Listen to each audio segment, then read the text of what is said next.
Today I want to talk about the metaverse. And at the risk of being a tiny bit controversial, I want to give you some perspectives on what's going on at Facebook and social media and VR and general meta topics. First of all, meta does not mean unlimited. Meta means about. Metadata is data about data. So this idea of the metaverse essentially means linguistically that you're leaving the real world and you're going to the world about the world, which is a little bit of a strange thing that somebody might want to pitch, because most of us would like the real world to just be a little bit nicer, and we're not trying to escape it, we're just trying to improve it. And that's really, in a sense, what Facebook seems to be doing. Rather than taking the real problems that they have and addressing them, which are basically important problems, making social media safe, making it unbiased, giving people transparency, creating white box AI, giving people control over their part of the social network. There's a whole theme going on in blockchain for distributed autonomous organizations, which in a sense is what Facebook needs to do, is to support more local control.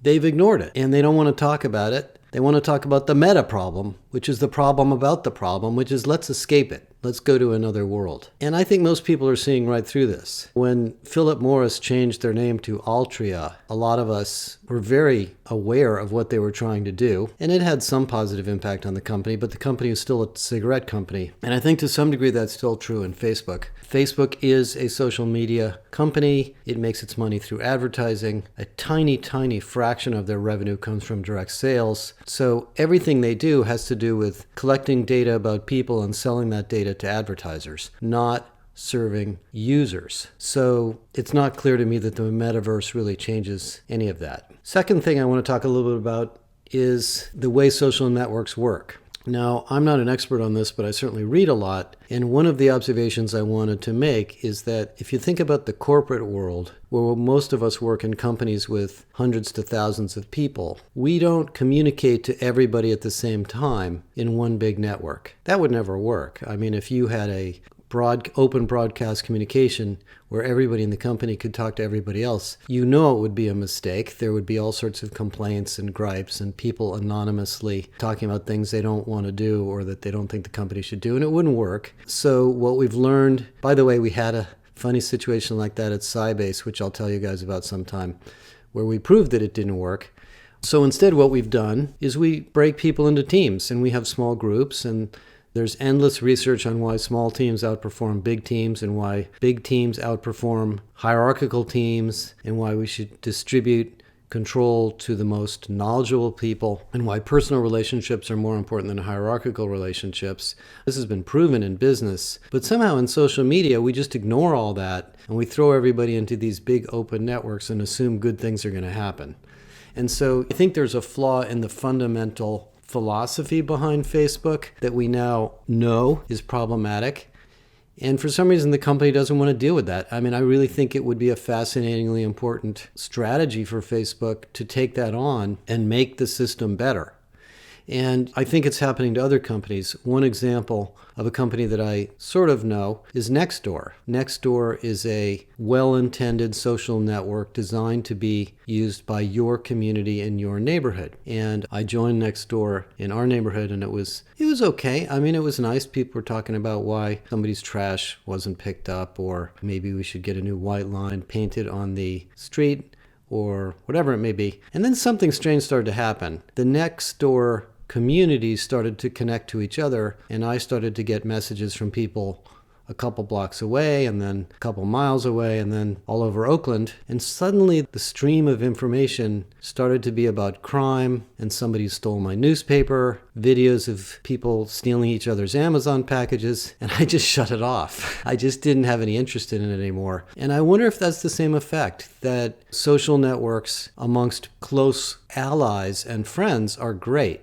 Social networks amongst anonymous people where they don't have a real purpose tend to be complaint networks or griping systems. And for any of you who use Twitter, you know what it's like. Sometimes you'll be up in the morning and something will just drive you crazy and you want to tweet about it. And that never turns out to be a good decision. Usually it backfires in some respects. So those tools have a lot of work yet to come, and it's kind of unfortunate that Facebook just has no interest in fixing this. And Nextdoor probably is going down a similar path, and I know the executives there, and I think they are trying to avoid that. So I think that's one part of the Meta story.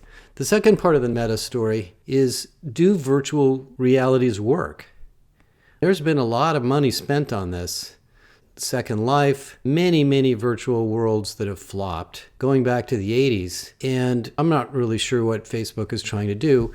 I personally would never wear glasses that sent information about my location back to Facebook. So this whole Ray-Ban thing to me is a huge risk, because you know that data is being used by Facebook for advertising. And eventually the glasses are going to flash ads in your eyes, or maybe even subliminal ads, who knows. So if it's an advertising-led strategy, going into a virtual world is a big exposure of your personal needs, information, location, health, relationships, that is going to be, maybe an order of magnitude worse than the information that Facebook has been stealing from people for the last couple of decades. So how are they going to monetize this? Assuming these virtual worlds are great, I suppose they'll sell glasses, they'll sell headsets, they'll sell cameras for virtual classrooms, they'll sell cameras for virtual meetings, and now they're in the business of competing with Microsoft and WebEx and Zoom and all of the hardware vendors, including Apple,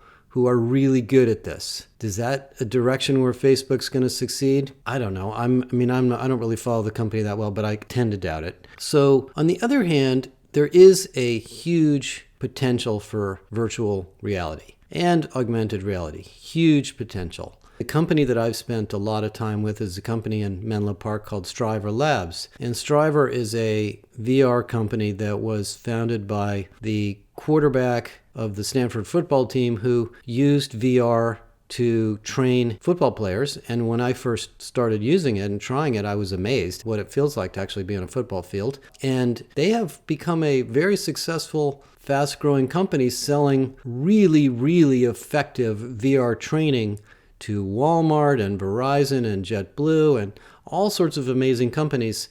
And the fact that the glasses are $100 a pair and you can have a real-world experience in a store without having to get on a plane and go to a simulation center, and the actual VR experience is better than a physical simulation, because the virtual simulation can specifically point out very dangerous situations that you may not want to simulate in the real time. And Striver's doing very well. It took a while for people to believe in it and to experiment with it, and they had to, of course, build an enterprise solution with all of the technology and data and services behind it. But now it's a really successful company, and Microsoft's getting into it with AR and HoloLens. Accenture's pitching the fact that they're training a lot of their new consultants using AR. I think the business applications of the Meta idea are huge. And I think training is going to be one of the bowling pins, as they say, of this market, where every company has opportunities for virtual training. Virtual meetings will eventually be huge too. Microsoft and WebEx and other companies will probably dominate that. If Facebook wants to get into that stuff, great. I wish them luck. The problem is, of course, their brand is quite tarnished, and I'm not sure if companies are going to trust their data to an advertising company. And the other thing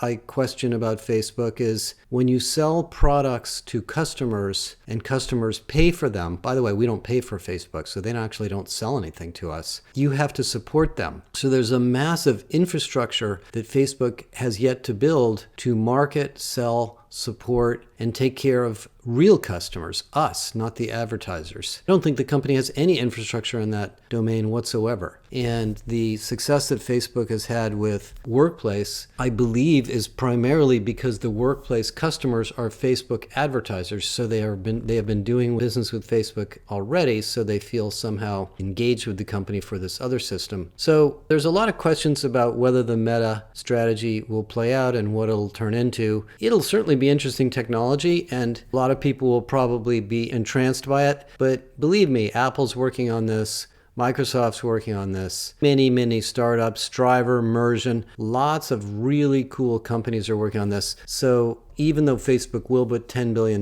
into a bunch of people working on it, the business opportunity is not completely clear yet. The third thing I want to talk about in general is the reason I'm even putting this podcast together is because I've been in the tech industry for so long. I entered the tech industry in 1980 before the PC was announced. So I've watched the birth of personal computers, mobile devices, the internet, Google, social media, etc. So I've been through maybe 6 or 7 of these big trends. And VR has been around a long time. It's not new. Even the very first IBM PCs in the 1980s had simulated virtual experiences, and they were very slow and very expensive and not very interesting to use. So there's no question it's a potential market, but I don't think people are going to want to live in metaverses. The other part, of course, that's a big potential opportunity for Facebook is the gaming industry, and that's where meta experiences probably will be fantastic. For those of you that play games, and I actually have a couple of games I love, there's nothing I'd rather do than go into a 3D world of that game. But it's got to be well done, and it's got to be fast, and it's got to be effective,